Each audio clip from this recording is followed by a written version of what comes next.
Morning, Brian.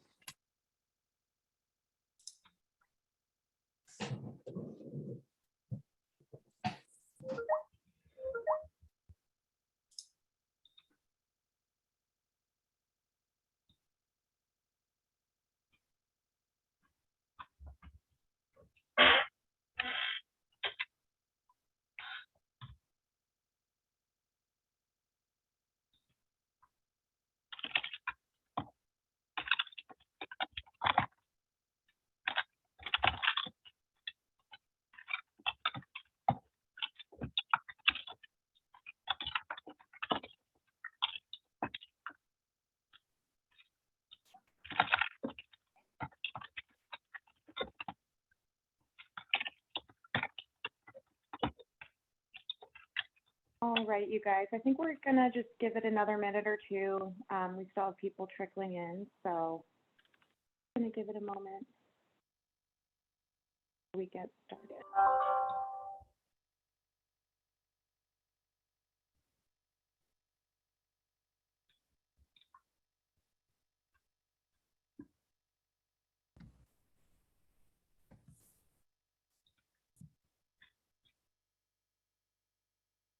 Progress.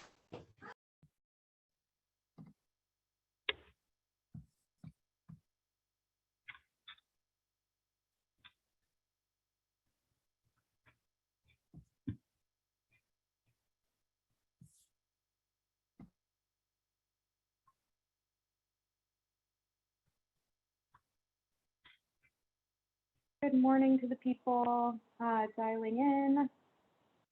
We have people driving. We're just gonna give it another minute or two since people are still dialing in, and then we'll go ahead and get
All right, so let's go ahead and get started. So everybody, welcome to the special webinar on equity grants as a follow-up to the February provider supports meeting.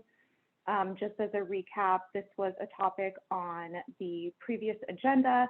And once you guys dove into the material, it was decided that best course of action would be to step back, kind of reassess how we're gathering feedback on this item, and give everyone a chance to come back to the table and hopefully have a more productive conversation, because we would really love to hear from you guys. So I'm sure everybody dialed in is used to all the Zoom protocols, but as a reminder, just please remember to keep your phone on mute. And oh, and then you'll see some virtual protocols on your screen. I just this should be a small enough group that I think it will be manageable if during a pause in the material here and there, it may be perfectly fine to go ahead and unmute and ask questions verbally. But while the presentations are ongoing, we highly encourage you to utilize the chat. So if you have any thoughts to share, questions to ask, please feel free to put that in the chat at any time. And with that being said, let's move on to introductions. So we're going to go down the list. I'll call out name by name, and when your name is called, please share your name, your organization, and where you are located. So first person to pop up on my screen is Gloria.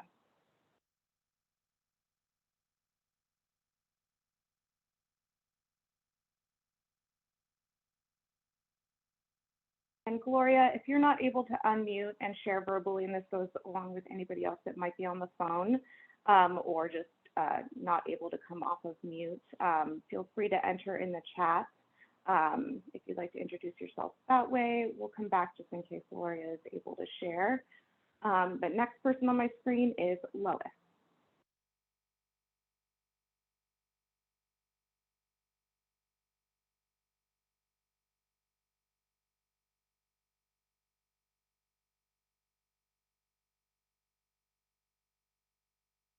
Lois, can you hear me?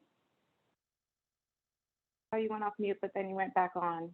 But we can't hear you. Yeah, sorry about that. Hello, everyone. My name is Lois Martin. I am the Director of Community Day Center for Children, and I'm located in Seattle.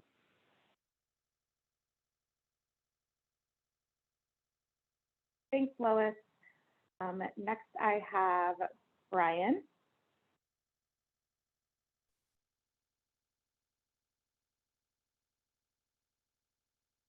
Oh, Brian, we can't hear you either, unless it's just weird on my end.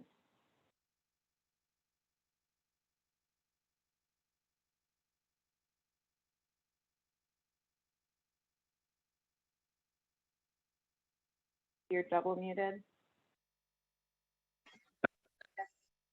that working now? Yep, you're good to go. Okay, sorry, I'm using my wife's computer and I need more understanding with that. So, okay, hi, thanks for having me. My name is Brian Trimble. I am the owner and executive director of the Herzog Family Center, and we're located in Spokane, Washington.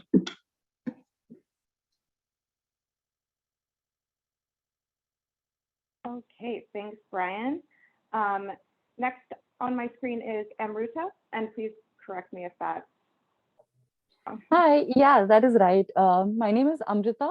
I am the director at Interlake Childcare and Learning Center, and we are located in Seattle as well. Thanks, Amruta. Welcome. Next on my screen is Erin.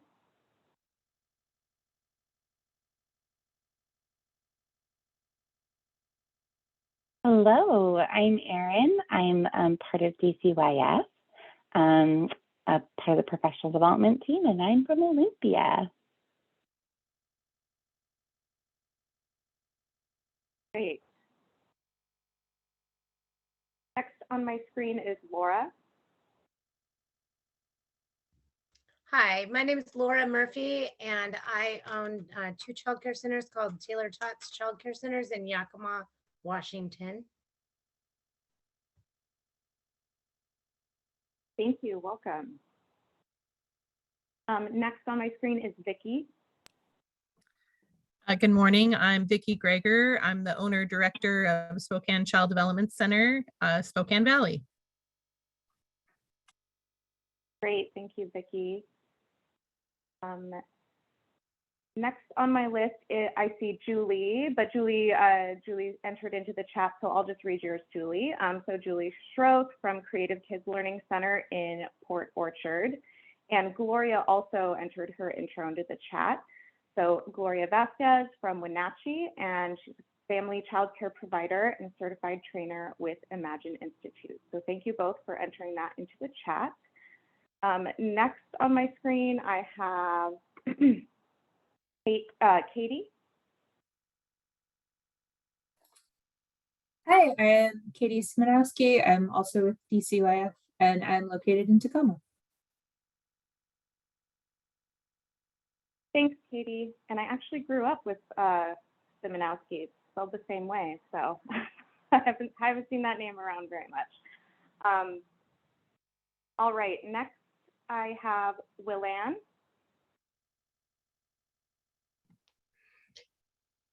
Hi, my name is Willano Lila Perry, and I am with Child Care Aware of Northwest Washington at the Opportunity Council, and I represent Whatcom Island, San Juan, and Skagit counties and Snohomish counties for Child Care Aware. And I'm located right now in Bellingham. Great, thank you. And I want to pause just to read a few from the chat. So We have Lorena Miranda, SEIU 925 in the Yakima area. We have Mimau Dahir, family child care provider in Tukwila, and Dee Hirsch, Discovery Montessori School in Seattle. Going back to my list here. So next I have Amy Russell. I'm going to start introducing some of the DCYF staff here now. Hi, I'm Amy Russell. I am the Early Learning Operations Deputy and with DCYF, and I'm happy to be here today. Thanks, Amy. Marlene. Hi, everyone. I'm also with DCYF. I'm Marlene White and looking forward to the meeting.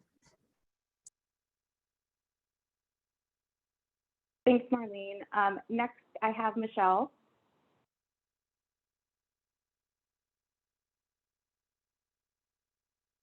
Good morning, everyone. I am Michelle Roberts, and I'm on the Professional Development and Workforce team at DCYF. Great, thanks. And next on my screen is Peter. Good morning, Peter Knutson with DCYF as well. I'm in Olympia. All right. And next on my screen, I don't believe, Mallory, have you gone yet? I don't believe so. No, hi everybody, Mallory Lopez with DCYF Professional Development, and I am located in Olympia. Great, thanks. Angela? Hi everyone, Angela Abrams here. I'm located in Yakima, and I'm the Professional Development Administrator. Great, thanks. Next is Kelsey. Good morning, everyone. I'm Kelsey Boyce, and I'm also happy to be here from DCYF, and I am located in Olympia. Great, thank you. Jessica? Good morning, everyone. My name is Jessica Hertline. I am located in the Spokane area, and I am with the Community Engagement Team. Happy to be here. Emily?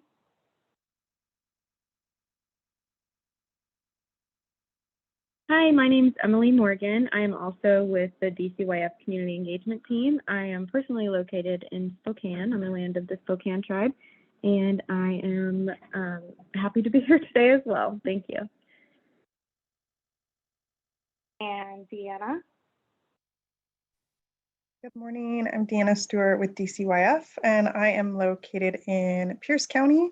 Yep, that's it. Thank you. And Nicole? Good morning, everyone. I'm Nicole Rose, Assistant Secretary of Early Learning at DCYF, and today I'm joining you from the ancestral lands of the Stay-Chahas people of the Squaxin Island tribe in Olympia. All right, thanks, Nicole. So I think that's everyone. If I missed anyone, please feel free to unmute and pipe up, but I think we got to everyone. Just introduce myself. My name is Erin Kerrigan. I'm Community Engagement Manager here at DCYF, and I'm located in Seattle. All right, and with that, I'm gonna kick it back over to Nicole, who can introduce her team and co-presenters, and they'll start diving into the material with you guys.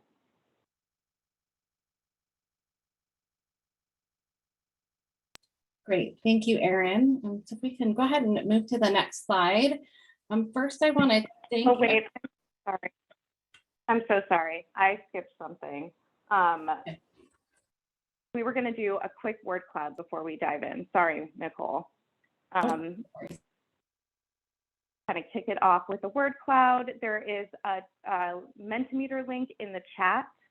If everybody would please take a moment to click that link and just share one word describing what you hope to learn from today's meeting. Thanks, guys. Sorry about that.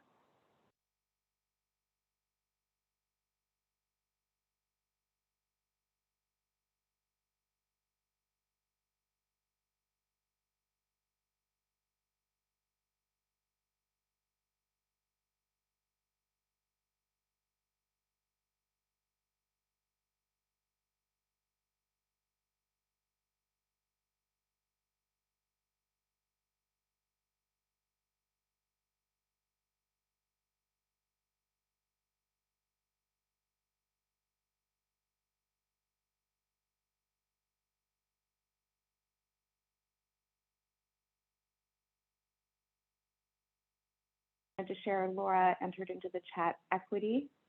And that's a good reminder. If anybody is having trouble accessing the link from their current connection, feel free to put your word in the chat as well.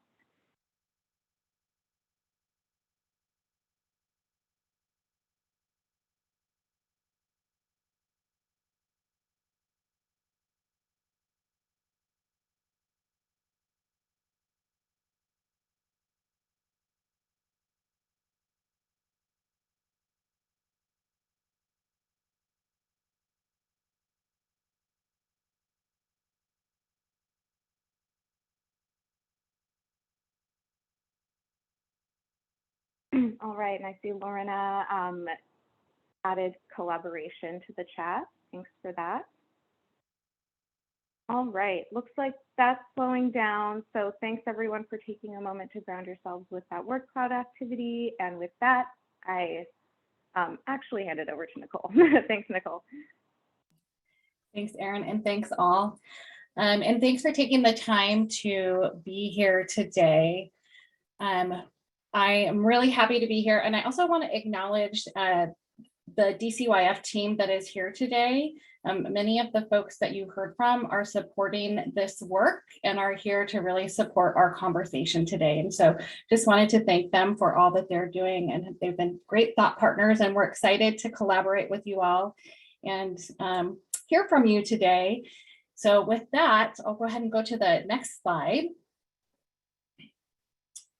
So what we really want to do today is gather ideas from this advisory group to influence the design of equity grants for early learning providers. And so we're going to spend some time doing a few things today. We'll be together for a bit, going over some of our shifted thought process, and then we'll have some time to do some small group activity to actually do some design work. And so what we really want to do is share how the direction of the grant design process has shifted since the last provider supports meeting. And I want to thank and acknowledge everybody who participated in that meeting. I think for asking us some questions that really made us step back and pause and reflect and rethink how we want to engage providers in designing. We will share some liberatory design principles and how DCYF will apply those to this process and design. I think one of the things that the group really helped us think about is how do we get really clear at DCYF around purpose and purpose statement of the grants and what we hope to accomplish. But we also recognize that we want to hear from you all about what you hope to accomplish with these grants as well. So we'll share that purpose statement. And then we'll discuss in small groups recommendations for DCYF to use in process and design. And when we get to that piece, I'm actually going to turn to my colleague, Michelle Roberts, who is going to help us talk about what that small group process will look like so that we're set up for success as we move into those small groups. And then we will have some staff who can be there to support, not participate in the conversation, but really just be there to support and offer clarity and feedback, or excuse me, clarity and answer any questions as we go through that process. So thank you to the team who's here to do that today.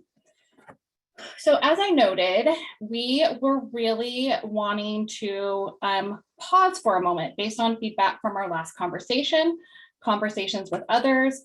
And so we have really been carefully thinking through what it is we want to achieve with these grant making opportunities. And while we're here talking about equity grants today, we really want to think about this as a process for any grant making opportunities moving forward. And I think some of our conversations around stabilization grants and other funding opportunities that have rolled out have really helped us get to this place today. So as we've done that pausing piece, we also wanted to revisit our design process and implement an approach that really centers on transparency, provides a clear window into the scoring process, and that really promotes collaboration between providers, but also promotes learning within DCYF, and really want to use this as an opportunity to build relationships with our providers and our trusted key messengers, and want to build trust with providers as well. And so really hoping that this co-design process allows us to do some of that. The other thing you all asked us to do is be really clear about the purpose and intent and make sure that that was grounded and guided by the legislation and available funding. And so one of the things that we really reflected upon is that this funding opportunity is a bit different than the funding opportunities in the past. As we've looked at stabilization grants and the previous grants that came before that, they were really focused on serving all providers, as many providers as possible. And these grants are more specialized. And so just want to signal that and just recognize that these are specialized funds with some specific purposes. And so we recognize that funds won't be able to get out to as many providers. And so want to be really thoughtful about what that looks like together. So as we think about this revised approach, it really means that we're going to slow down a little bit and connect with advisory groups in the planning process, and then lean on design groups for creation. And we're looking at this conversation as a restart or kind of a new kickoff to that advisory conversation. And so when we think about advisory, some of those advisors include provider supports, Indian Policy Early Learning Group, the Dual Language Work Group, to really, again, inform design process, receive updates. And the design team would be sort of those new developed groups of those who may apply for grants, and they may also be members of advisory groups. So again, really wanting to co-design the grant process and developing a solution and approach that centers on advancing equitable processes. We can go to the next slide. So as we think about the design process, what we really want to focus on is a design strategy that is based in liberatory design processes.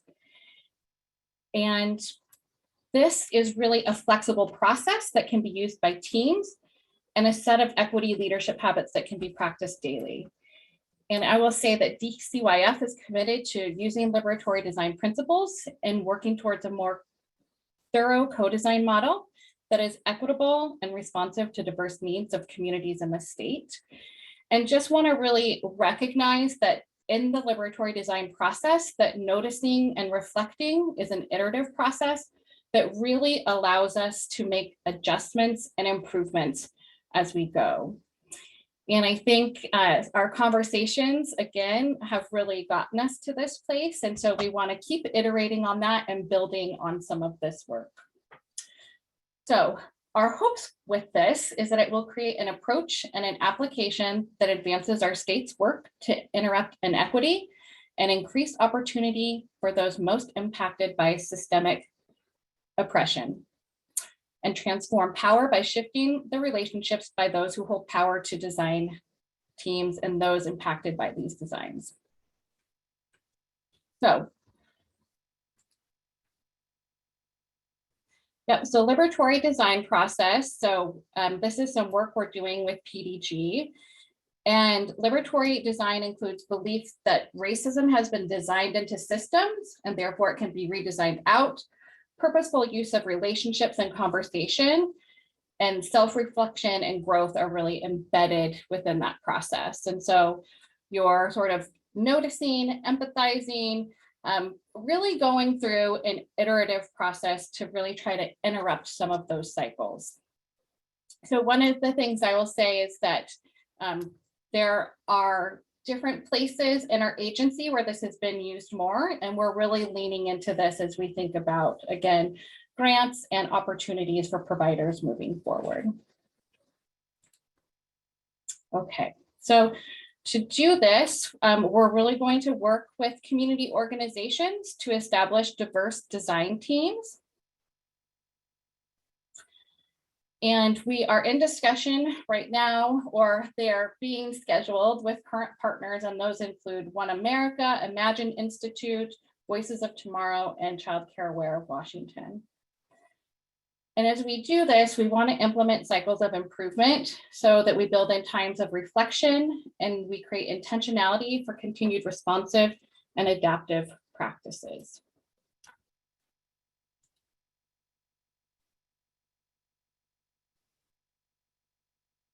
Okay, Is there any other questions here?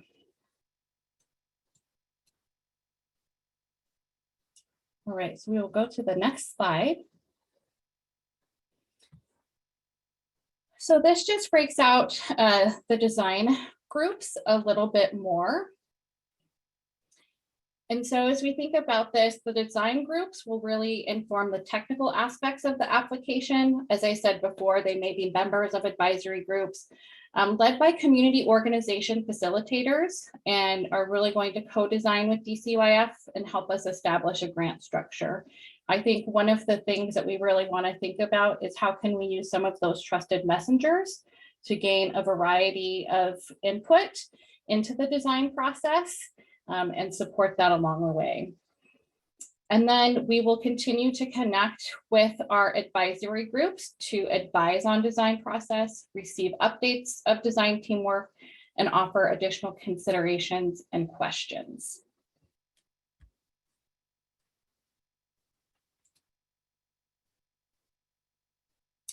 So, and you can see the cycle of design on here, and we'll keep putting that up so we get familiar with what some of that looks like. And some of this is really thinking about user-centered design, but really trying to disrupt some of the processes and transform the power relationship is what liberatory design really tries to get at. So if we move to the next slide,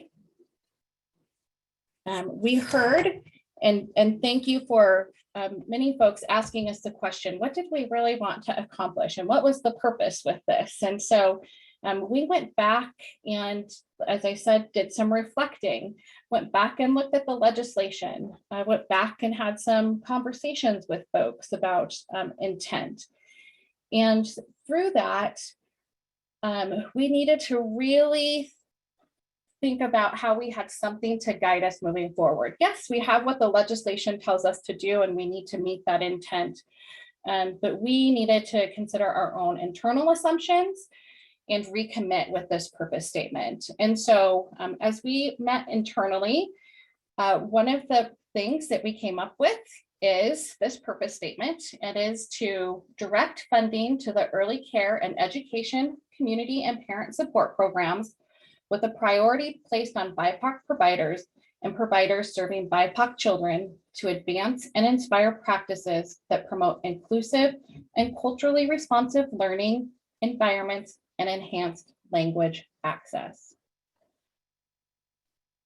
One of the things I want to note is that this is the draft purpose statement that we are working from, and that we understand through some of our conversations with the design teams that this may change a little bit. And we want that. We want to be able to have the conversation and tweak it as needed.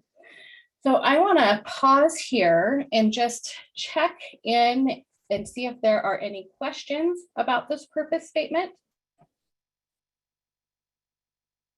or comments.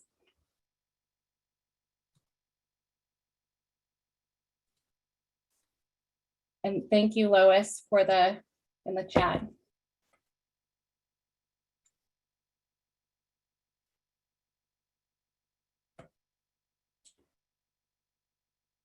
One of the things I will say to this group is that I think this has been a tremendous opportunity for us at DCYF to have some really great conversations.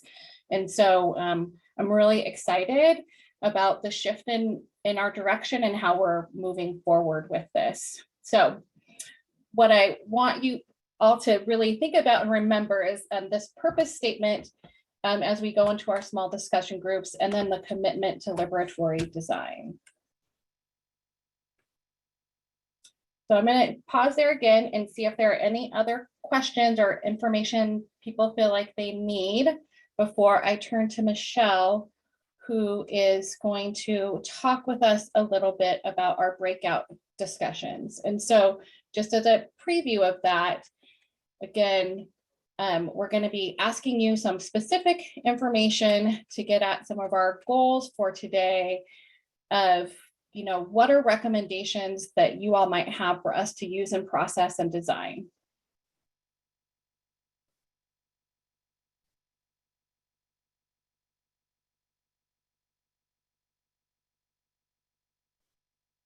Okay. So I think I'm going to turn this over to Michelle Roberts now. Sounds great. Hi, everyone. So yeah, like Nicole was saying, this is an opportunity where we'll be able to have some continued discussion with all of you to help make some recommendations for DCYF to use in the equity grant process and design. So what we figured we could do is we would split into small groups for those conversations. And you'll be able to also have one DCYF person who will be in each of the breakout rooms as a support that will just provide clarity where needed, help make sure that items are being captured into our shared space and that sort of thing, but they won't be contributing into the discussion. And so we're going to get prepared to break into, I think, depending on how many people, I think we're still figuring out the exact numbers. We'll have like 3 or 4 groups of about 3 to 5 people per group.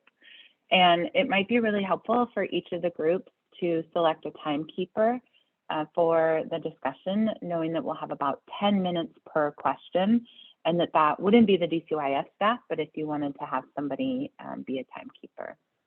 We have a Jamboard that we're going to use to capture all of our ideas, and we'll show you what that looks like in just a minute before we jump in. And you will get a link to the Jamboard, but you're also okay if you just want to put things into the chat, and then we'll have our DCYF staff person add things to the Jamboard on people's behalf. So you have a couple of different options. We can also, you'll have opportunity to discuss and share your ideas and make sure that everything gets captured in the best way that meets everyone's needs. So I'm going to share the questions in just a minute, but a couple of things that I just wanted to remind everyone of. We do know the grant application is going to happen through Wall Compass. That's one of our sort of things that we already have known as a specification. Also a reminder, Nicole said this earlier, advisory group members who are eligible for equity grants may also be part of the design team, and we'll have a way for you to share your interest about that before the end of the call. The advisory groups, meaning provider support, IPEL, and other groups, really making sure that you're able to offer recommendations and ensure that DCYF has an equitable approach to setting up the design team. And then as you're going through and writing things on the Jamboard, I'll also be capturing things and synthesizing some things. You might see me move some Post-it notes while you're on screen as I'm sort of lumping things that kind of match, because as you're in different groups, you may be saying similar things, and we want to be able to catch that, as well as if there's any dissonance, so that we can resolve that together. And then we'll be able to come back together and have a large group summary for all of that. So you can see on the slide here what our questions are that we want to be able to focus on. Again, you'll have about 10 minutes per question. And the first one being, what do you think that DCYF should be learning from a design team? So what are the questions we want to ask? What do we want to know? And our examples are things like, do we have questions about funding or facility size? How we'll prioritize people's eligibility or receiving the grants? What spending categories do we need to think of, or what else? Whatever it is that you think that we want to be learning from the design team. And then the next one is really about the considerations that DCYF needs to create an accessible application, reminding you it is going to be in Wall Compass, but what are ways that we have a fair and equitable application review process? What are ways that we have really accessible language in our application questions and the format and the way that we develop the application? Those are the things that we're thinking about as far as accessible goes. And then also a reminder that we have multiple supports that have been built and developed for providers so that we have a responsive and accessible process. So just thinking about like, how are these supports providing that responsive and accessible process, and what else might we need to consider when we're thinking about technical assistance, guidance for the application, and language access support. So again, we do have the Jamboard, and it looks like we just put that into the chat. And can you bring the Jamboard up and share the screen so we can see that before we break into our groups and make sure that we all can see what we'll be adding to? And Amruta, we're developing the current review process. So that's part of what the design team will be able to do. And that's what we're looking to hear from you is like, what is it, what are those considerations that we need in that review process? So you can see each question is going to be on a Jamboard page, and the prompts, I can add the additional examples into the chat so that everyone can reference those. And then just a reminder, if I think many of you may have used Jamboard before, but the basic concept is that you'll come over to the sidebar on the left, and that fourth icon down that looks like a little Post-it note, you'll be able to click on that, and then it'll populate a space for you to type on. And if you want to click on it, you can see what that looks like for everyone. And then you'll be able to write it, and then once you save it, then it'll populate onto the Jamboard. And like I said, you may see me moving some things around just to group things together that are similar, and to kind of capture like what are some of the themes that are coming up in everyone's conversation. And before we click the breakout rooms, like I said, I'll copy and paste the examples into the chat, but is there any questions or any other clarifying needs that people have before we do this?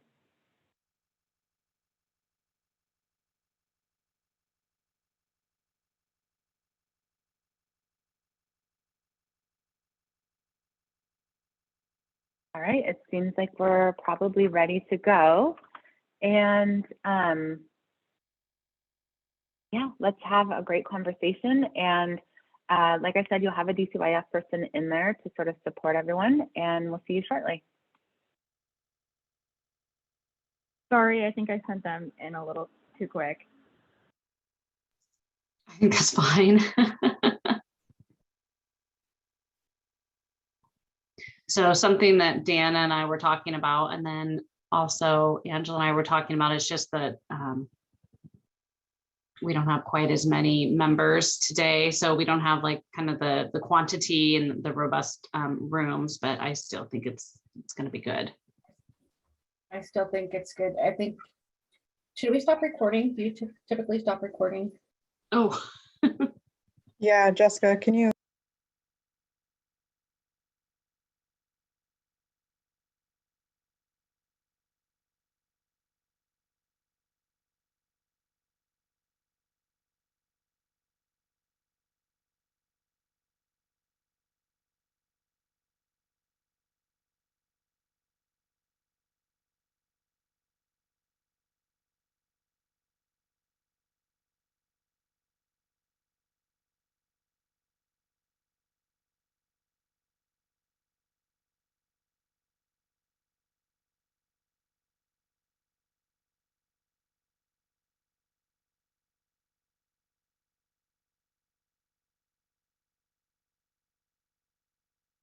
All right, welcome back, everyone. I think, do we have everyone back? If you didn't take a moment beforehand, go ahead and maybe give yourself a second and like stretch and maybe look outside at something, let your eyes gaze for a sec as we come back to the conversation. I think that's always helpful to just remind ourselves to like our bodies might be needing something from us when we're in these longer meetings. And I mean, I will just kind of start off by saying like, wow, I think it's great to see a lot of consistency through the groups, a lot of really strong recommendations and really thoughtful responses and thinking through the group. So thank you all so much for that time. And if we can share the screen of the first question in the design team, what we should learn from the design team, what I thought I could do is talk a little bit through the way that the Post-its were sorted as I was reviewing. And then, of course, just if anyone has any clarifications from one of the Post-it notes, if you want to know more about what one of those meant, I just encourage you to either add that in the chat or unmute yourself and ask for that clarification. And we'll just take a few minutes to kind of synthesize and make sure that we're capturing everything the way that people intended to. So the first thing that was really interesting is that people very naturally spoke to a design process and spoke to like really clear, I just realized I'm not sharing my video all, sorry.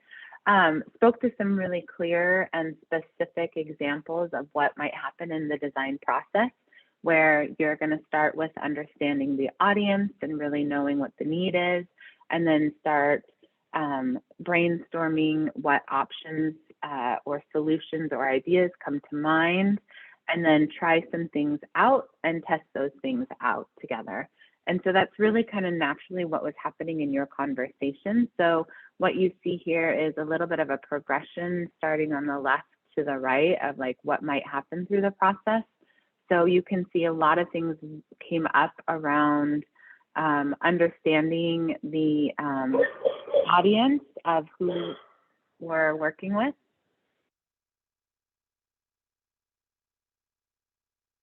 Sorry, y'all. Understanding our audience of who will be receiving the grants, who, what the populations are, who are being served through these grants, and really just getting to know who they are, and then knowing what the barriers are, an opportunity to learn from previous experience. And then when we get to the process of distribution, really thinking about that equitable process and how we're holding to the purpose of the grant. And then, of course, then thinking about what does the decision process look like, and then what does measuring outcomes look like if that's something that we want to be able to do. And I think there's probably many layers to measuring outcomes, and if we can do some, at least some simple solutions, then for sure, I think that would be something that we would determine in the design group. Anything else coming up through your conversations, or any clarification or additional questions that people have?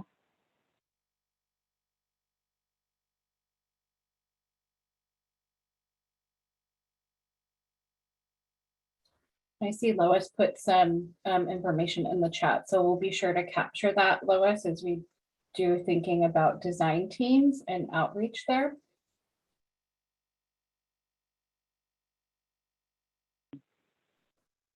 One of the things I just want to note, Michelle, before we move off of this piece, is this piece around final decisions and input from participants. And I think we're going to maybe try a different strategy here, where at the end of this, we really are reflecting back the feedback we've heard and what we've been able to change or implement, and put that back out into the community. And so have that available for folks to see as they look at the equity grants. So know that we're thinking a little bit about what that can look like.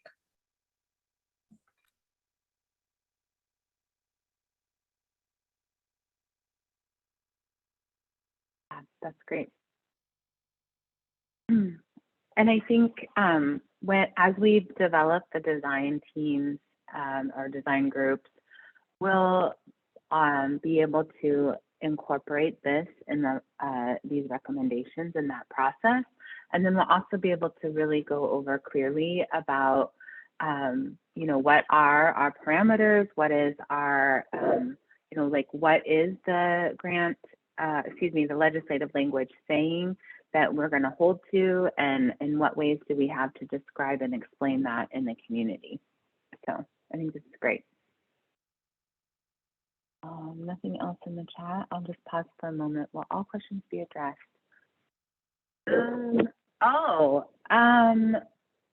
Brian, can you say more about your question? So you're saying, like, are we going to get answers to the questions on these boards? And I think the way that we'll be addressing them is through the design process, right? So I think that once we have our design team, they'll be the ones that'll be answering a lot of the questions with DCYF. So it's not going to be something that DCYF will respond to directly, but we really are thinking about that co-design model. And when we think about like the final decision reflecting the input, and that we are incorporating those comments, it's really going to be, when we think about a design team, it really is going to be something where we're looking for that shared consensus between the participants and work towards that and then report it back out. So it might not be a right now thing, but if we're imagining a design group being formed in March and meeting in April, and then potentially having applications in late spring accessible to people, then you'll probably get some opportunities to hear back what the design team is developing throughout that. And we'll be checking in and giving that feedback.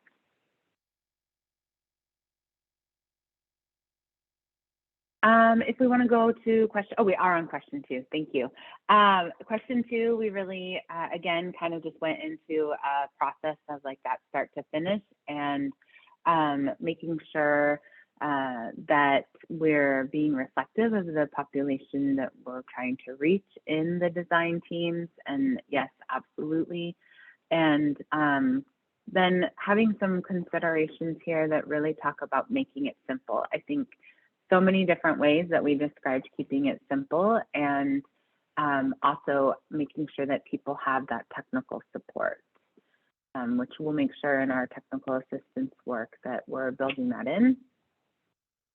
And then a really great comment, and I'm not sure if anyone wants to add to any of this, around the rating being transparent, and then also in the rating process that we're trusting our applicants to know the best way to use those funds. And if there's any type of auditing process or reporting tools, making those simple as well. Any clarification or questions before we move on to question 3?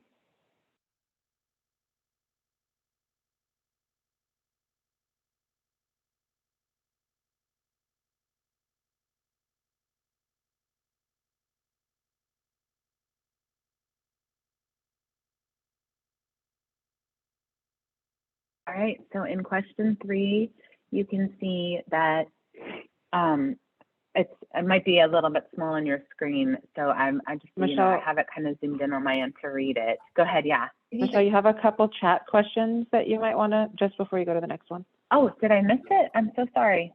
Yeah. And Oh, Michelle, I had the chat open, yeah. Can I take the one from Julie, Michelle, please? Yeah. And so one of the things I recognize that we did a little bit late, and I recall you all saying that you always want to have the intent and what are the parameters that are already there. And so we put some of that on slide 4 towards the end.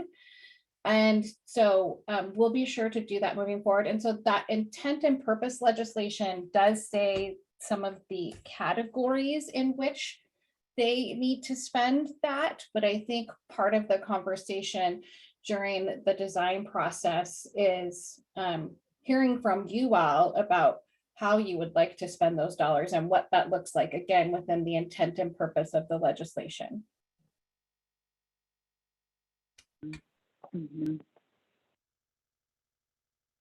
And to Laura, so Laura, I see your question about basing the grants on population served. And yeah, again, I think those are some of the, I think I can maybe add this into the comments, or excuse me, into the Jamboard that kind of just is like a question of like, how is population served a consideration in the grant process? So I'll definitely add that to the chat, excuse me, to the Jamboard, so that that can be part of the questions that we're asking of the design team for sure. And so when we think about the planned supports, you can see again sort of a little bit of a progression that it made sense to kind of naturally put it in, starting with outreach and technical assistance, making sure that we have a good timeline, and just a note to all of you that we'll have 2 rounds for this process so that we can have something this fiscal year to get money out to providers, and then have an opportunity to refine that process with our design team, and then have another round. So the timeline might be dependent on that, but also I think that's a consideration that we'll put out with the design team to make sure that we're not having too much of a time constraint. And then a little bit of feedback on here around fears that might be coming up for providers. So I think that's something that we'll continue to flesh out with our design team as we think about, like, what are some of the barriers that people may be experiencing, or what fears may be creating those barriers. So I think those are some great considerations that we'll make sure that our design teams are able to continue in that conversation.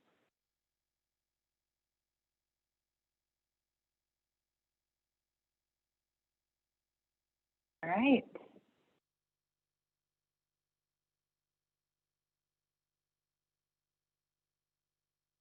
And this, I think, was the language, right, that you put in the chat, Nicole, that just described, like, this is what the legislation is requiring of us. And so when we talk about any parameters, it is based on the legislation. And that's kind of like we build the design and the application and process with our design team based on what the legislation requires us to do. All right. Any other thoughts that are coming up?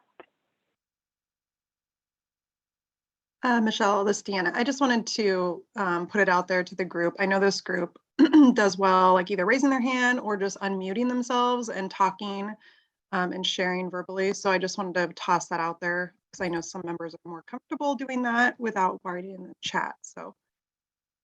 Oh yeah, absolutely. Yeah. I'm sorry, I think I did say that in the earlier on, that it, like, if you want to unmute yourself, that's, but maybe they are not. Oh, do we? Maybe we have to unmute them. No, they can unmute. Sorry, I didn't hear that. Yeah. So I just wanted to say.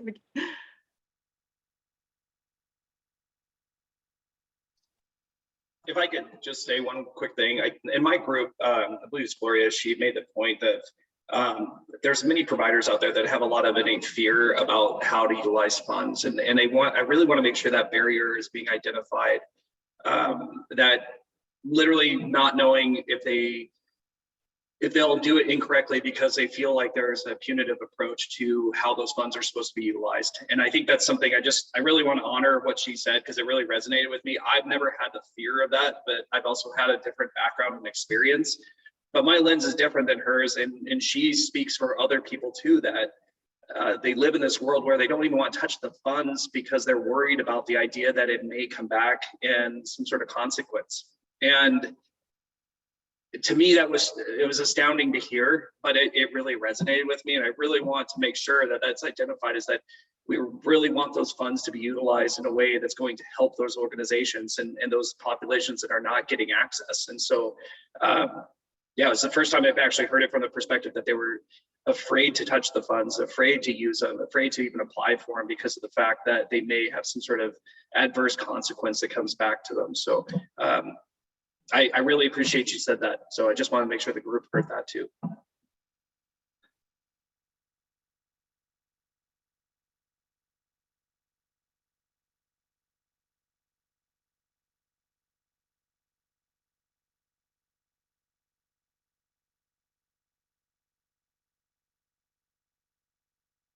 Thank you, Brian. I think that's, I think by having that technical assistance accessible in providers' communities, we can continue to work on addressing those fears. Only just to, again, with my lens on that, I just want to make sure it's something that's been part of the system for a very long time. I think as providers, a lot of times the perception is that there's an authoritarian approach where one group makes the decisions, and then it's been always down the effect. So culturally, that's been built in to the early learning community. And so there's a lot of changing. This is a perfect example of changing the narrative. This is communication, collaboration, listening to each other. And so it's pretty deep seated. So even advising or helping and supporting those people, it's going to be very important. But we have to remember there's a long history of people feeling unsafe, and that fear is real. I've seen it with so many providers, and listening to her today, it just really resonated with me. And yeah, there's some deep-seated fears out there. So it's going to take a lot of help to get them feeling safe. So thanks. I think we're at time. I apologize that I was not the best timekeeper in this conversation, but Nicole, if you wanted to say any last things before we close the conversation today. Yeah, so I just want to say thank you to everyone for sitting with us in this space and helping us think about how we do things differently and disrupt some of our processes to do some more co-creation design and change some of the ways we are doing our work. I know that you all will have a Mentimeter, and then I believe we are going to put in the chat the link, there it is right there, to sign up for the design team. And so if you are interested in doing that, please put that in there, and that will also go out to the notes for folks who weren't able to be here today. So again, just really want to thank you for the time and space and conversation today. Nicole, really quick, I know while they're filling out the Mentimeter and signing up, I noticed Laura unmuted to say something when Brian was talking, so I just didn't want to miss that opportunity for her if she wanted to share.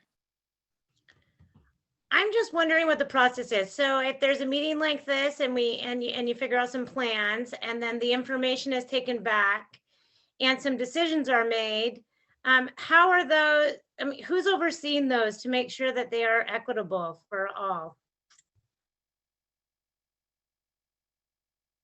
Yeah, so Laura, that's a great question. And so that's part of what we were talking about this being an iterative process. And so how do we take the information that we're learning from this meeting, from the design groups coming back, checking in? And I think ultimately what we're trying to figure out is what is the process we're using to provide feedback out, but I don't anticipate this is the only conversation with this group and others. Thank you. Welcome.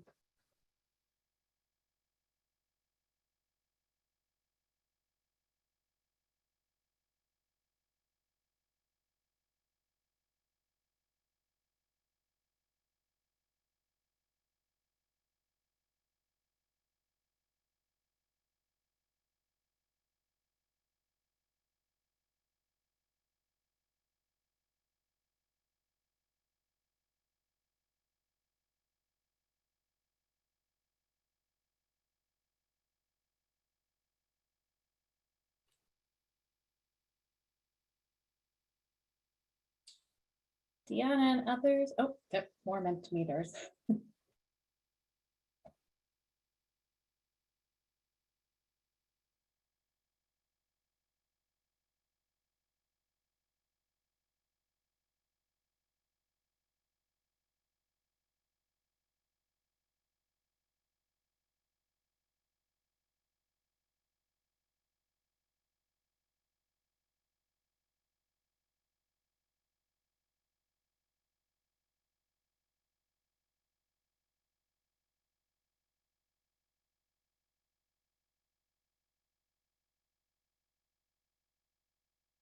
And just to clarify for anybody who might not be looking at their screen, there was a Mentimeter link shared in the chat for a departing word cloud. So if people want to take a moment to do that.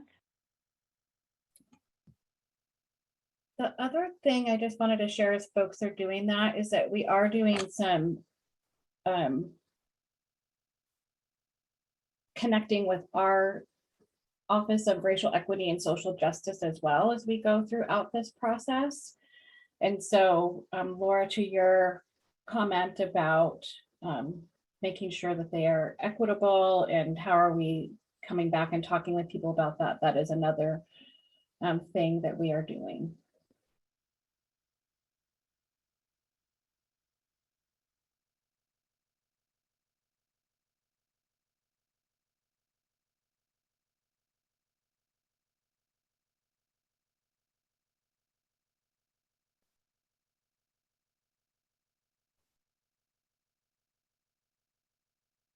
All right, well, I'll just say thank you again for taking time out of your day. I know you all are busy serving children and families, which is the most important thing that we all are doing. And so just really greatly appreciate the opportunity to connect with you and to share with you our thinking as we are moving forward. And thank you all so much for all that you're doing and being open to the conversation today. Really appreciate it.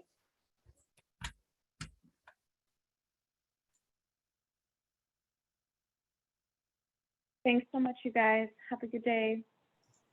Thanks all. Bye.